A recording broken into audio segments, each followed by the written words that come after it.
Morning friends. आज का हमारा टॉपिक है अमाइनो ग्लाइकोसाइड्स। आज हम देखेंगे कि अमाइनो ग्लाइकोसाइड्स हैं क्या, इसकी केमिस्ट्री क्या है और दूसरा इसका जो एसे आ रहा है ना वो क्या है। तो चलें स्टार्ट करते हैं वीडियो से। अमाइनो ग्लाइकोसाइड ये वर्ड खुद ही इंडिकेट करता है कि इसका मतलब क्या है। अमाइनो मतलब अमाइनो ग्रुप, ग्लाइकोसाइड मतलब अमाइनो जो शुगर है ना, अगर वो ग्लाइकोसाइडिकली अटैच्ड हो तो उससे हम लोग क्या कहेंगे, अमाइनो ग्लाइकोसाइड्स। अब ये जो अमाइनो ग्लाइकोसाइड्स है ना, इसमें जो फर्स्ट अमाइनो ग्लाइकोसाइड्स है ना वो स्ट्रेप्टोमाइसिन थी, जो कि डिस्कवर हुई 1944 में। सही है। उसके बाद जो इस क्लास, ये ना एक क्लास है एंटीबायोटिक की, सही है, जो कि प्रोटीन सिंथेसिस इनहिबिटर है। इसके पास अमाइनो शुगर होती है जो कि ग्लाइकोसाइडिकली लिंक होती है। किसके साथ लिंक होगी? 1,3 डाई अमाइनो साइक्लोहेक्सेन, जो कि सेंट्रली प्लेस्ड रिंग है। सही है। अब क्या होता है, ये जो मतलब कि अमाइनो ग्लाइकोसाइड्स है ना वो क्या करते हैं, इनहिबिट करते हैं ग्राम पॉजिटिव को, ग्राम नेगेटिव बैक्टीरिया को और माइकोबैक्टीरिया जो कि टीबी कॉज करते हैं, इनको क्या करते हैं, इनहिबिट करते हैं। और ये जो है ना वो वाटर सॉल्युबल होते हैं। सही है। तो इसीलिए ये पॉलीकेटाइन फॉर्म में होते हैं जब वो फिजियोलॉजिकल पीएच पे होंगे। पॉलीकेटाइन मतलब आपको पता है केटाइन होते हैं, दूसरा एनाइन होते हैं। तो ये जो आयन है ना केटाइन, उन पॉलीकेटाइनिक फॉर्म में होंगे। तो इसकी जो केमिस्ट्री है ना उसमें क्या होगा, एक तो अमाइनो शुगर पोर्शन होगा, सही है, और दूसरा क्या होगा, हेक्सोज मतलब जो साइक्लिक रिंग है ना, जो सेंट्रल रिंग है वो साइक्लोहेक्सेन रिंग होगी। सही है। अब ये जो रिंग है ना, जो साइक्लोहेक्सेन रिंग, जो सेंट्रल रिंग है, उसका दूसरा नाम क्या होगा, अमाइनो साइक्लिटोल। अमाइनो साइक्लिटोल हम इसे क्यों कह रहे हैं, क्योंकि इसके पास अमाइनो ग्रुप है। अगर इसके कार्बन नंबर 1 और 3 पे देखें तो क्या है, अमाइनो ग्रुप। तो अमाइनो साइक्लिटोल रिंग कहते हैं इसको, या तो 1,3 डाई अमाइनो इनोसिटोल कहते हैं, या तो स्टेप्टामीन भी कहते हैं इसको। ये सारे इस जो सेंट्रल रिंग है ना उसके नाम है। और ये जो सेंट्रल रिंग है ना उसमें क्या होता है, पॉलीहाइड्रोक्सी मतलब जो हाइड्रोक्सी ग्रुप है ना वो बहुत सारे लगे होते हैं और इसमें अमाइनो ग्रुप्स भी होते हैं। देखिए 1 और 3 में अमाइनो ग्रुप्स, तो polyhydroxy and the amine groups होते हैं किसमें, अमाइनो साइलिटोल या तो 1,3 डाई अमाइनो इनोसिटोल रिंग, या तो इसका जो दूसरा नाम है स्टेप्टामीन। ये जो रिंग्स है ना वो 2 तरह की होती हैं। तो चले देखते हैं कौन सी तरह, 2 तरह की। एक तो वो जिसमें कार्बन नंबर 2 अगर हम लोग यहाँ देखते हैं ना तो यहाँ कार्बन नंबर 2 पे क्या है, OH ग्रुप है। सही है। अगर यहाँ का O मतलब ऑक्सीजन रिमूव हो जाए तो उसके बाद इस रिंग का नाम क्या होगा, 2-डीऑक्सी स्टेप्टामीन, मतलब जो 2 पोजीशन है ना वहाँ से ऑक्सीजन रिमूव हो गया है।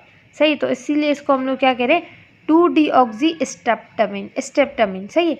जितने भी अमाइनो ग्लाइकोसाइड्स होते हैं ना उसमें ये रिंग होती है, मतलब डीऑक्सी स्टेप्टामीन, एक्सेप्ट स्ट्रेप्टोमाइसिन, क्योंकि स्ट्रेप्टोमाइसिन है ना उसके पास दूसरी रिंग होती है जिसका नाम है स्ट्रेप्टाडीन। स्ट्रेप्टाडीन क्या है, ये एक्सटेंशन है स्ट्रेप्टामीन की। सही है। इसमें क्या हो गई, यहाँ एक्सटेंशन आ गई अमाइनो ग्रुप पे और यहाँ एक्सटेंशन आ गई, तो ये सिंपली एक्सटेंशन है स्ट्रेप्टामीन रिंग की। और ये रिंग किस में होती है, इस रिंग का नाम है स्ट्रेप्टाडीन, और ये स्ट्रेप्टाडीन रिंग किस में होगी, स्ट्रेप्टोमाइसिन में। अब आगे चलते हैं। ये जो साइक्लिक रिंग, जो सेंट्रल रिंग है ना जिसके बारे में हम बात कर रहे हैं, सही है, ये हेक्सोज भी हो सकती है और पेंटोज भी हो सकती है। मतलब जो शुगर है ना अमाइनो शुगर, वो अमाइनो हेक्सोज भी हो सकती है या अमाइनो पेंटोज भी हो सकती है।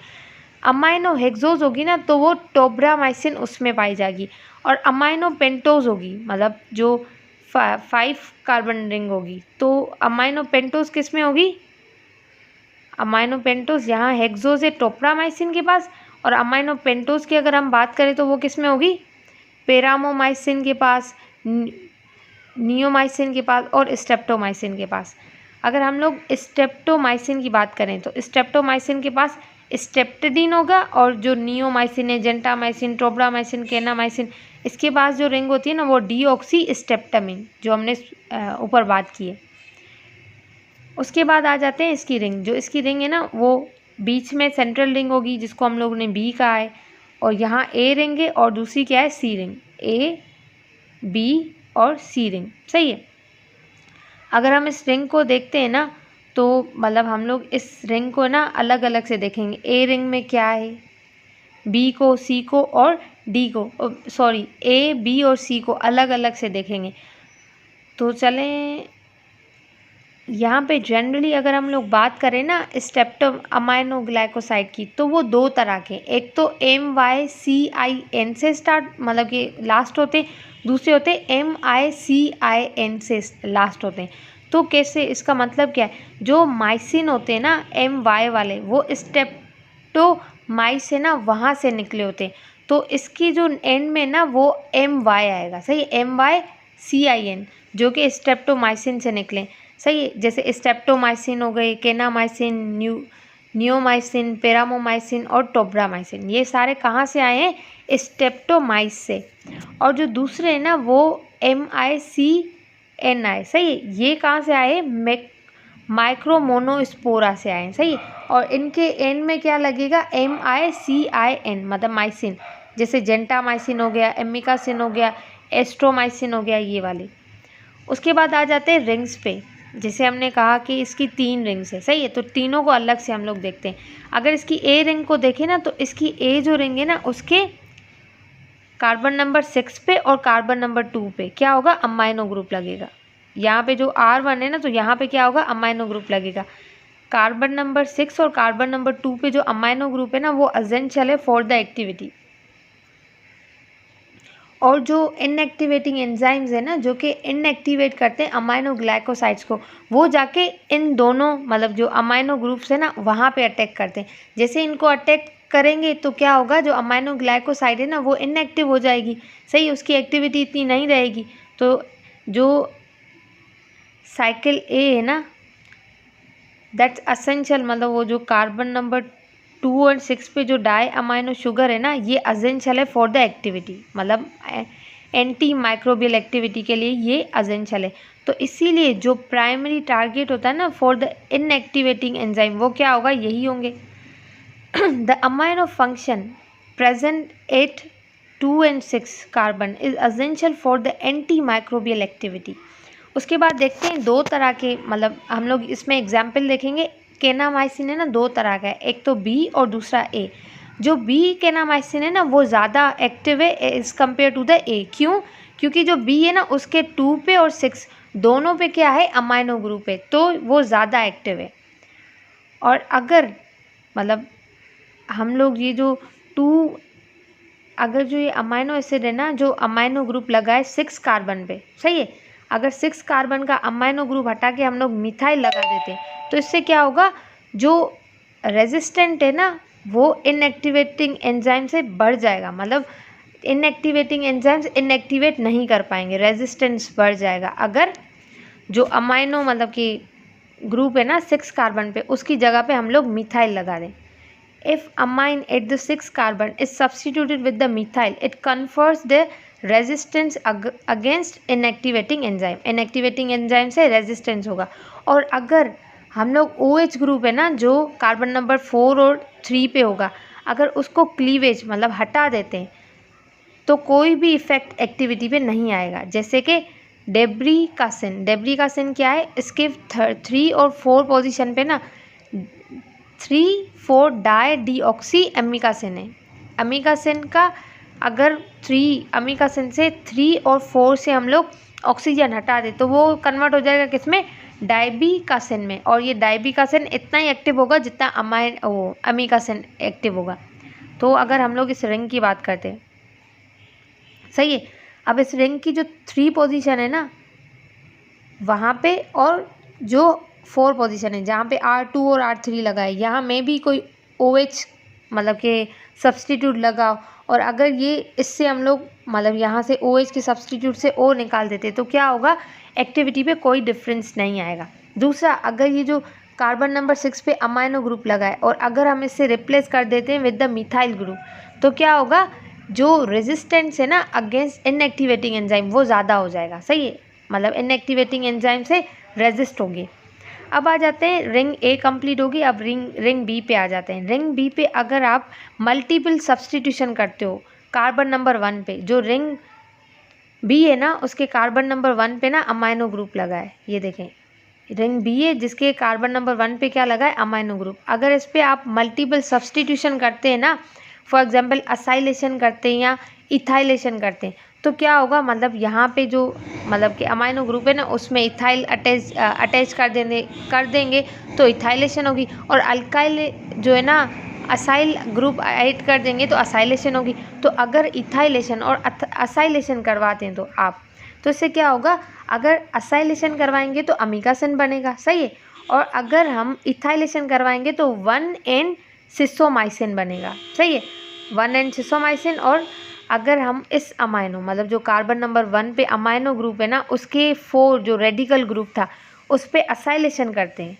या इथाइलेशन करते हैं तो एक्टिविटी पे कोई इफेक्ट नहीं आएगा, no increase in the activity, और एक्टिविटी क्या होगी, पोटेंसी रिटेन रहेगी, उस पर कोई डिफरेंस नहीं आएगा।